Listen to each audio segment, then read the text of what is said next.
ಈ ತಿಪ್ಪೆ ನೊಣಗಳಿಗೆ ಜೇನು ನೊಣನ ಕಂಡ್ರೆ ತುಂಬ ಹೊಟ್ಟೆ ಉರಿ ಇರುತ್ತೆ.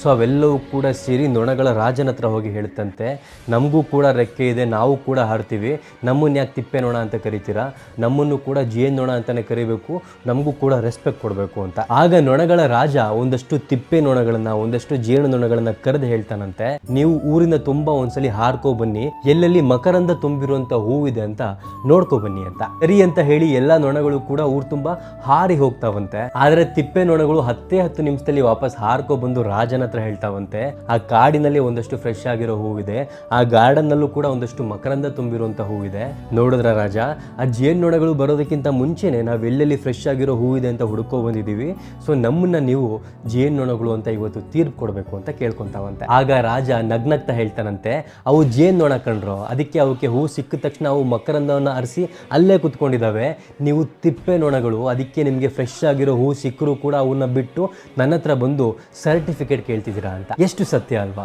ಜೇನು ನೊಣಗಳಿಗೆ ಹೂ ಸಿಕ್ಕರೆ ಅವು ಹೂಗಳ ಮೇಲೆ ಹೋಗಿ ಕುತ್ಕೊಂತಾವೆ ಹೊರತು ಊರು ತುಂಬ ನಾನು ಜೇನು ನೊಣ ಅಂತ ಅಪ್ರೂವ್ ಮಾಡೋದಕ್ಕೆ ಹೋಗಲ್ಲ. ಅದೇ ರೀತಿ ನಮ್ಮ ಸಮಾಜದಲ್ಲೂ ಕೂಡ ನಿಯತ್ತಾಗಿರುವಂತಹ ಒಳ್ಳೆ ವ್ಯಕ್ತಿಗಳು ಯಾರ ಮುಂದೆನೆ ಹೋಗಿ ಅವರ ನಿಯತ್ತನ್ನ ಪ್ರೂವ್ ಮಾಡ್ಕೋಬೇಕಾಗಿಲ್ಲ. ಆದ್ರೆ ಸುಳ್ಳು ಹೇಳುವ, ಮೋಸ ಮಾಡುವ, ಜನಗಳ ದಾರಿ ತಪ್ಪಿಸುವಂತಹ ತಿಪ್ಪೆ ನನ್ನ ಮಕ್ಕಳು ಮಾತ್ರ ನಿಮ್ಮ ಮುಂದೆ ಸರ್ಟಿಫಿಕೇಟ್ ಇಟ್ಕೊಂಡು ನಾನೊಬ್ಬ ಒಳ್ಳೆ ವ್ಯಕ್ತಿ ಅಂತ ಹೇಳುವಂತಹ ಪ್ರಯತ್ನ ಮಾಡ್ತಾರೆ. ಸೊ ಈ ವಿಡಿಯೋ ನಿಮ್ಗೆ ಇಷ್ಟ ಆಗಿದ್ರೆ ಎಲ್ರಿಗೂ ಕೂಡ ಶೇರ್ ಮಾಡಿ.